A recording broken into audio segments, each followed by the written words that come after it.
having to tell your kids that they can't get something because you've no money is ridiculous. Well, it's going to be very hard.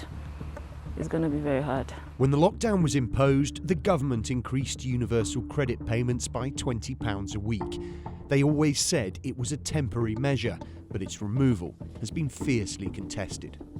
It's unaffordable to plunge working families into destitution and poverty. If they cut that, that's going to be a big chunk of our food shopping that we're not going to be able to afford. So what lies behind the decision to end the universal credit uplift? Why is it so controversial? And who could be worst affected? It was a temporary measure recognised for the extent of the COVID pandemic. That's not an answer. I mean, saying that it was a temporary measure, you could carry on with it if it was proved to be working effectively. It has been proved to be working effectively. Are you entirely happy with this? Yes.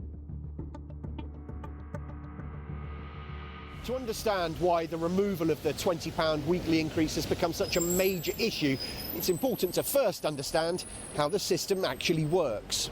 Universal credit has two key aims. The first is to streamline welfare by merging a number of old-style benefits like income support, working tax credits and housing benefits into one.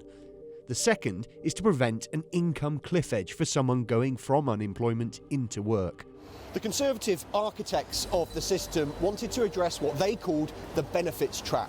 And that meant tackling the idea that someone could be better off on benefits than in work. Universal credit aims to do this by easing the transition from unemployment into work by reducing benefits gradually as employment income increases. Because the whole point of UC is to encourage people into work, the amount it pays out is not intended to provide a comfortable income on its own. The £20 increase introduced during the pandemic was effectively an acknowledgement that finding a job or increasing working hours would be very difficult in a lockdown. Now those restrictions have eased, the government believes it's right to return to the previous rate, particularly given average wages are rising and there are record vacancies in the jobs market. The best way we can help people is to get them into high-wage employment. But critics say it's not as simple as that. Charities, opposition parties and campaign groups insist the welfare state has to provide a safety net and that the temporary increase in universal credit showed its basic rate wasn't sufficient in the first place. They point to the fact nearly 40% of those claiming the benefit are already in work, but many of them are still struggling to make ends meet. With the £20 uplift going, I really can't sleep of a night, and that is the truth. I just lay there worrying so much. We know that people were struggling already before the pandemic.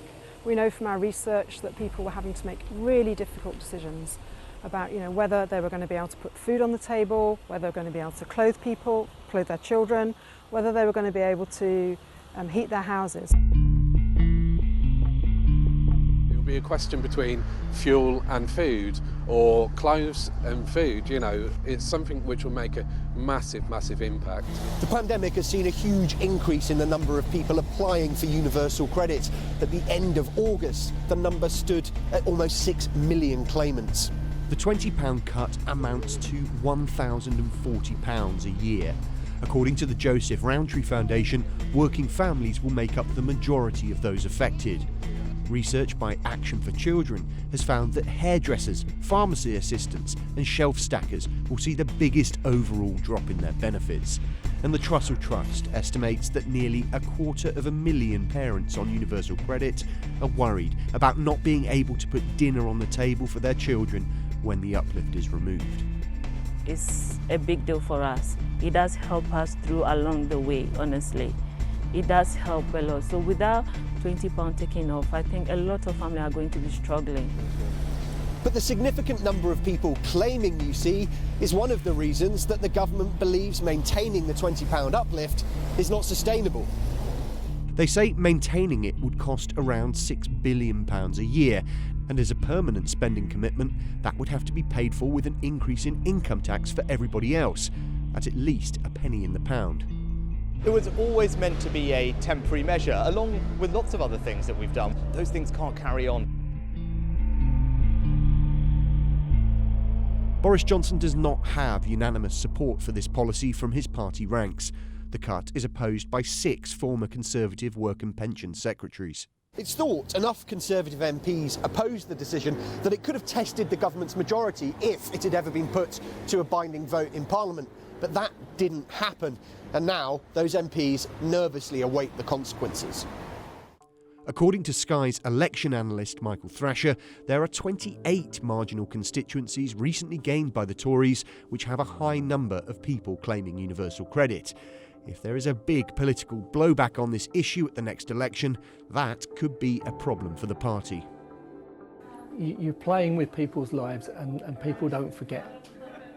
And as Boris said, you know, he's borrowed our votes from the north.